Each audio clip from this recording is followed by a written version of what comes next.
kurang semangat. Selamat pagi semuanya. Itu baru penyala ya. Saya, Yani, Yesi, mamanya, kita semua ini disebut manusia. Ya, disebut manusia.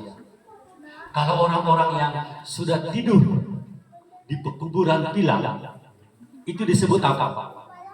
Arwah atau orang mati. Ya.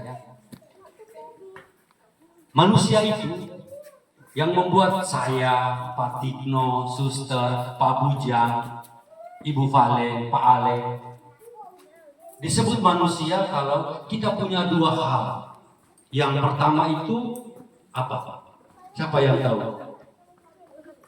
Yang tahu saya kasih bonus hari ini. Siapa yang tahu? Yang namanya manusia itu dia harus punya dua hal. Pak Ale. Roh yang pertama. Yang kedua badan. Yang namanya manusia itu harus ada roh dan ada badan. Maka orang-orang yang tadi saya bilang tidur di pilar yang sudah mati itu tidak disebut manusia lagi. Ya kan? Yang disebut manusia itu kita yang masih hidup. Yang mereka yang sudah mati itu disebut dengan arwah, jenazah, jasad. Ya. Karena yang tubuh mereka itu sudah hancur. Jadi kalau kita sebagai manusia harus ada dua hal ini. Maka masuk akal kalau mulai dari hari Senin sampai dengan hari Sabtu kita pontang-panting, banting tulang untuk ada yang jaga toko, ada yang pergi urus sawit, ada yang pergi kerja timah, ada yang buat kue, ada yang macam-macam hal. Ya. Karena kita mau supaya badan kita ini bisa makan. Kalau kita tidak makan, nanti bisa mati kelaparan. Kalau tidak minum, bisa mati kehausan. Maka badan kita ini, dia butuh yang makanan yang namanya makanan jasmani. Ya, dia butuh itu.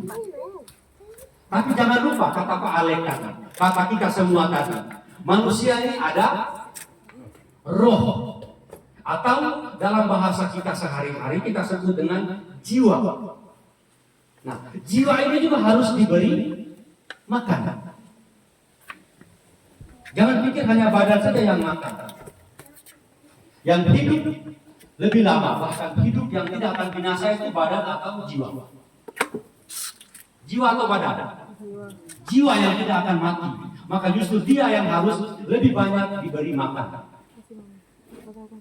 Kalau kita hanya sibuk dengan urus kita punya badan ini, toh nanti akan hancur juga.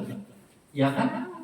Karena manusia itu diciptakan dari tanah dan pada waktunya dia akan kembali menjadi tanah. Tapi jiwa ini diciptakan oleh jiwanya Tuhan sendiri, oleh rohnya Tuhan sendiri, maka dia tidak akan mati.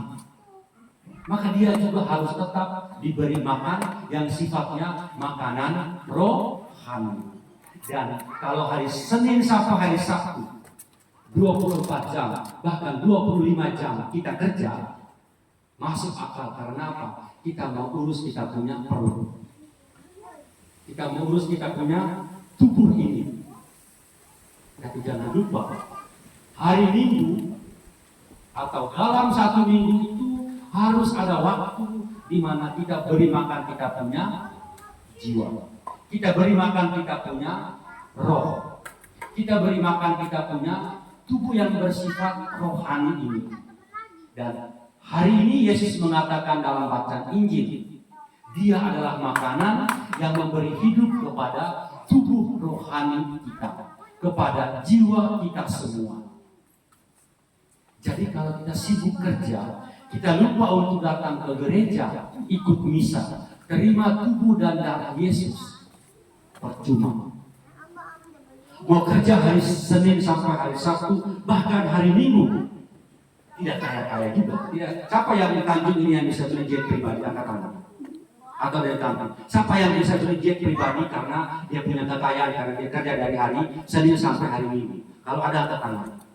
Tidak ada itu. Ya.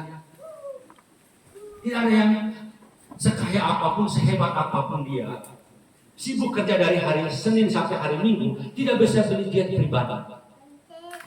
Lalu pertanyaannya, buat apa kita capek-capek urus yang jasmani, lalu kita lupa yang sifatnya rohani. Maka sekali lagi Bapak Ibu, Yesus katakan bahwa bekerjalah untuk makanan yang tidak dapat binasa. Karena apa? Kalau kita sibuk dengan urus perut, urus yang jasmani, pada akhirnya akan binasa juga. Mati, dikubur di tilam, lalu sudah mulai bau busuk, lalu menjadi tanah, lalu habis. Tapi jiwa kita itu harus kita beri makanan. Jiwa kita itu harus kita pupuk. Pupuknya itu dengan Yesus yang adalah roti hidup. Jadi mulai hari Minggu ini, ingat baik-baik. Kalau yang tidak datang hari ini, tugas pengurus komunitas, tugas kita semua ini, ingatkan.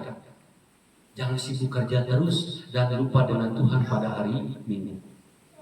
Perlu kita beri makan kita punya jiwa. Perlu kita beri makan kita punya roh. Supaya pada waktunya tubuh ini mati, tapi jiwa ini tetap memiliki kekuatan. Itulah kenapa ya, Yesus ini begitu baik dengan kita. Begitu baik dengan kalian orang Kamping. Dia tahu bahwa kita di Kamping, kita di Tanjung, kita di paroki ini, pasti ada waktunya kita merasa jatuh. Ada waktunya kita merasa kita itu hidup di dalam situasi yang sangat-sangat buruk. Tapi dia katakan, jangan takut. Dia bilang, datanglah kepadaku. Kamu semua yang letih, yang lesu, yang bebannya berat, datang kepadaku, karena saya akan memberi kamu kelegaan. Saya akan membuat kamu menjadi lega. Leganya itu apa? Dia berikan dirinya sebagai tubuhnya, sebagai roti hidup yang turun dari surga untuk kita semua. Bacaan pertama dia bilang apa? Ya, bacaan pertama. Nenek moyang orang Israel makan mana atau roti yang turun dari surga, tapi kemudian mereka mati. Ya, karena itu roti biasa. Ya, Pak Andreas, Ibu Monica ini suka bikin roti dan selalu ada jatah saya ya.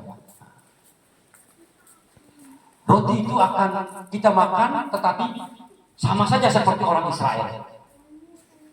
Tapi Yesus katakan, ada yang lebih dari itu.